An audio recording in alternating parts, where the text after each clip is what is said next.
Lige på det der tidspunkt, der gik jeg i baglås. Fuldstændig. Jeg gik vandrede frem og tilbage. Jeg vidste ikke, hvad jeg skulle gøre. Det her er en historie om en ung 34-årig kvinde, hvis liv engang var som så mange andres. Hun var uddannet sosu-assistent og havde samtidig et firma, hvor hun arbejdede som seksolog. Der var ofte venner og veninder på besøg i lejligheden i Aarhus, hvor hun boede. At fremtiden så lys ud, var en selvfølge. Lige indtil den skæbnesvangre nat i januar. Her er historien om en kamp tilbage til livet, hvor et par løbesko skal vise sig at have en altafgørende rolle. Det er fredag den 29. januar 2016. Sascha Munk Petersen er til en forsinket julefrokost med sine tidligere arbejdskolleger. En julefrokost, som senere skal vise sig at få en fatal afslutning.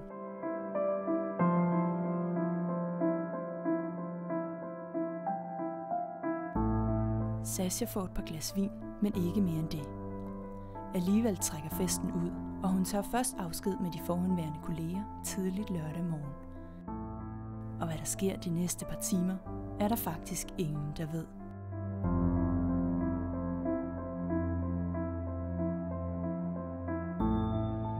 Sascha bliver fundet bevidstløs i sin opgang, hvor hun ligger for enden af trappen på det hårde stengulv. Det er overboen, der finder hende klokken lidt i 10 lørdag morgen. Formentlig har hun låst sig ind i opgangen og er begyndt at gå op ad trappen i sine høje stiletter, og efter hun højst sandsynligt har fået overbalance og er væltet bagover med hovedet først. Overboen, der finder hende, tilkalder en ambulance, og hun bliver akut indlagt på intensivafdelingen på Aarhus Universitetshospital. Det er jo en sygeplejerske fra sygehuset, der ringer, og så siger hun, at jeg havde en datter, der hed Sascha. Og så vil de gerne sige, at de vil gerne se mig heroppe så hurtigt som muligt. Hun ringede fra sygehuset, og der var sket noget med Sascha. Kim får at vide, at der er massive indre blødninger i Sashas hoved, som skaber et stort tryk. Så stort, at lægerne er nødt til at operere for at gøre plads til hævelserne. Lige på det der tidspunkt, der gik jeg i baglås. Fuldstændig. Jeg gik vandrede frem og tilbage. Jeg vidste ikke, hvad jeg skulle gøre. Lægerne har lagt Sascha i koma, men de kan ikke sige noget om, hvorvidt hun bliver sig selv igen nogensinde. Og det er en svær besked at få som far. Kim vælger derfor en helt bestemt indstilling fra starten. Jeg kunne slet ikke acceptere, hvis det var, de gik og tænkte i de baner, at hun ikke blev vores Sascha igen. Så jeg så kun på, at selvfølgelig kommer det her til at gå godt. Selvfølgelig kommer Sascha til at være den Sascha, vi kender, og den Sascha, der altid griner, altid fjoller rundt og altid er aktiv i både det ene og det andet. På Sashas Facebook-profil er der allerede mange af hendes venner, som har spurgt ind til, hvad der er sket. Kim tager derfor en beslutning om at dele den ubærlige sorg og kampen tilbage til livet med Sashas mange følgere. Kære alle Sashas venner. Her er en lille status over hendes situation. I går efter hun er kommet hjem, er Sascha væltet ned ad hendes trappe og blev alvorligt skadet. Lige nu ved ingen af os, hvad vej det går. Hun skal ligge i respirator nu. Kim skriver en statusopdatering på Facebook hver dag de næste 2 uger, hvor Sascha ligger i koma. Jeg brugte det så som en terapi til mig selv. Altså, på den måde så jeg igen alle de positive ting, som var der. Det var alligevel 25 dage, hun var på det sygehus der, ikke? Og i hvert fald de 14 af dagene, der lå hun jo bare og sov, og vi vidste overhovedet ikke, hvem det var, der kom, når hun var vågnet igen. Vi har jo altid haft diskussioner og snakket konstant, og jeg har aldrig kunnet holde hende nede med det her. Jeg har aldrig kunne få hende til at holde mund. Så det der med at se hende bare ligge, uden at sige noget, det tror jeg faktisk, det var noget af det værste. Dag efter dag bliver Sashas tilstand mere stabil, men der er alligevel komplikationer, som gør, at tiden i koma bliver længere end forventet. Den 13. februar har Sashas lillebror Kenny fødselsdag. Nu har Sascha ligget i koma i 15 dage, og lægerne har gradvist trappet ned for medicinen i håb om at vække hende. Familien er på besøg på sygehuset, og netop som de er på vej hjem, sker miraklet. Lige inden jeg tog hjem derfra, der lyste sygeplejersken hende i øjet. Hun åbnede lige øjenlåget, så lyste hun. Og så kiggede hun over på mig, og så sagde hun, hej far. Øj, det var fantastisk. Så der var jubel på den gang. Ja. Det her er det første billede, der bliver lagt på Facebook af Sascha, efter hun er vågnet. Men selvom livet har besluttet sig for at give hende en chance til, skal den kommende periode vise sig at være meget forvirrende for Sascha selv. Det er jo min familie, der fortæller mig, at jeg har sovet i 3 uger nærmest. Og det er meget chokerende for mig, at jeg har været væk så længe, fordi det har jeg jo ikke set komme overhovedet. Så der går noget tid, men hvor lang tid der går, det er svært. Jeg tænker i hvert fald, der går en måneds tid, før jeg selv bliver bevidst om situationen. Sascha bliver overflyttet og indlagt på Hammel Neurocenter. Det næste stykke tid er hun afhængig af både ble, sonde og kørestol, og ikke mindst det meget syge personale, som skal hjælpe hende med at genoptræne. Og med en fortid som sosu-assistent er det hårdt at se sig selv sådan.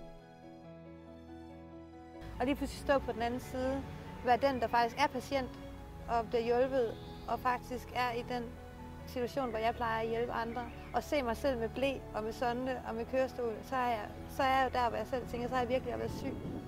Og syg, det var hun. De næste mange uger og måneder går med at genoptræne kroppen og hovedet til at fungere som normalt. Især både hukommelsen og den højre arm er meget påvirket af de mange hjerneblødninger. Heldigvis er Sascha omgivet af en familie, som giver hende al den hjælp, de kan komme i nærheden af. En hjælp, som Sascha ikke ville være foruden. Altså, det har været følsomt for mig at få at vide, og jeg kan også mærke, at jeg bliver lidt berørt om at snakke om det. Men det har været følsomt. Og jeg tror, at det, der er for mig, det er at vide, at ens nærmeste er omkring en og støtter en i den situation, som et eller andet sted har været så voldsom. Og mine egne tanker har været, hvis det var mine forældre, eller hvis det var min lillebror, der fik sådan en skade, eller nogle af mine venner, så ville jeg være lige så berørt og synes, det var lige så forfærdeligt. Genoptræningen fortsætter, og som en del af den har Sascha en joke med sin far, om at hun skal træne sin højre hånd så meget, at hun kan give ham fingeren. Vil I have den her ned, og så skal den far? Ja, nu får du hjælp af handicaphjælperen. Nej, det er fordi, jeg skal lige. Det skal ligge rigtigt, så at det kan lade sig gøre. Sådan! Udover genoptræning af hånden, begynder Sascha også at løbe i området omkring Neurocentret, hvor hun er indlagt.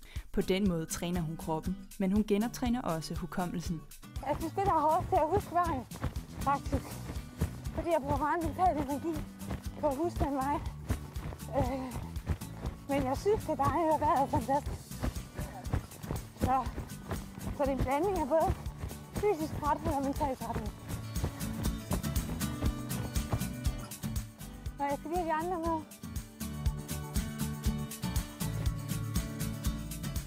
Er det ikke nedad? Nej, den er. Det er medicin for mig at tage en løbetur, fordi det gør, at jeg kan være i mine sanser, og jeg kan få lov til at slippe det, jeg føler, der måske nogle gange har været op ad bakke. Sascha bliver så bidt af at løbe, at hun en dag får en idé. Jeg tænkte nok, nu rapper det godt nok for hende. Hun vil gennemføre et halvmaraton. Det var jo altså kun lige et par måneder siden, vi ikke engang vidste, om hun ville have vågnet op, ikke? Hun kunne i princippet lige så godt have ligget og være det, der er grøntsag. Det er også en god tur. Hvad er det dig? Hvor lang er den? Jeg vil det se bagefter. Jeg tror cirka et par kilometer. Ikke meget mere. Så der er langt op til et halvmaraton. Mangler lige 20 kilometer. Tror du kan nå det? Ja. Ja, jeg tror 100. Jeg har en overbevisning, som er stærk. Jeg tror 100% på det. Hvis ikke jeg prøver, så har jeg aldrig gjort det.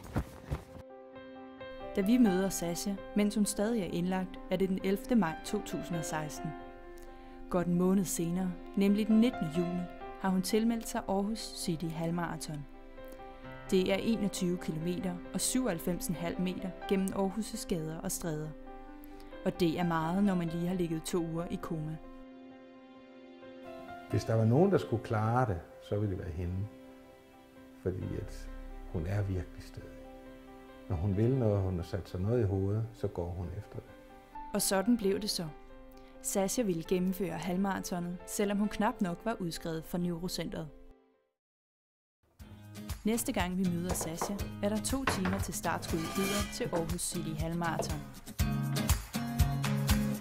Jeg bruger de 2 hænder, for at den ikke smutter. Fordi min højre hånd ryster stadig. I dag er det kun 4,5 måneder siden Sascha lå i koma. så er det mon overhovedet realistisk, at hun kan klare at løbe over 21 km i træk. Jeg er nok sådan skruet lidt ned på forventningerne, fordi jeg selvfølgelig også er nervøs for gennemførelsen.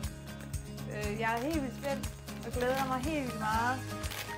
Sashas far har fortalt hende, at han desværre ikke kan komme til Aarhus, men at hele familien vil støtte hende ved at følge med via appen, som er tilknyttet halvmaratonets løbere. Og så at vide, at hele min familie de har en flugtskam derhjemme og følger med, og det er også meget overvældende. Men hvad Sasha ikke ved, er, at Kim har helt andre planer. Jeg håber da, at jeg kan nyde det, og så kan være ved målstregen og tage imod hende. Det ved hun så bare ikke endnu.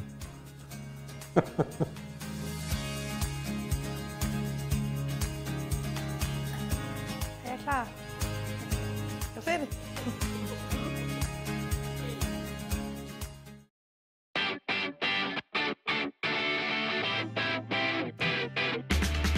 Sashas bror Kenny løber med for at støtte undervejs, men også for at sikre, at der ikke sker noget med Sasha på turen. Han har før gennemført mindre løb, men har aldrig før løbet et halvmaraton.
Hvordan går det? Det går godt, synes jeg.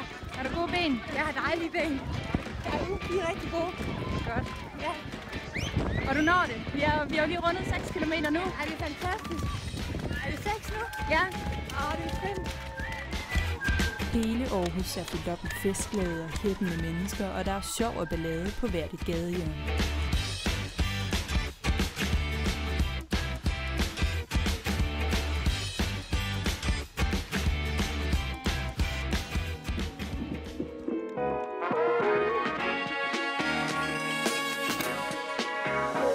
Sasha ved som sagt ikke, at der venter hende en stor overraskelse.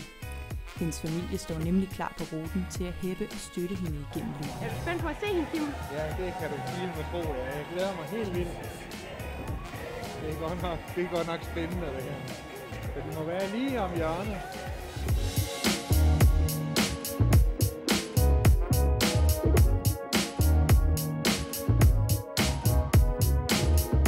Han kommer derhen, Kenny. Han kommer der. Ja.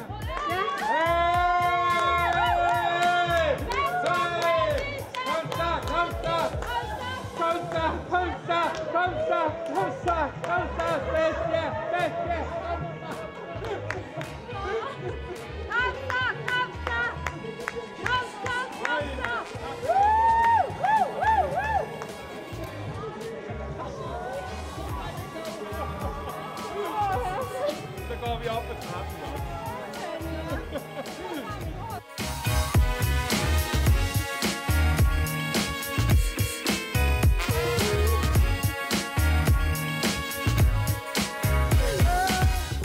Sashas familie er nu gået et stykke længere frem på ruten, og der er ikke langt til mål nu.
over med 10. Godt. Godt start, det der. Så lykkes det i livet.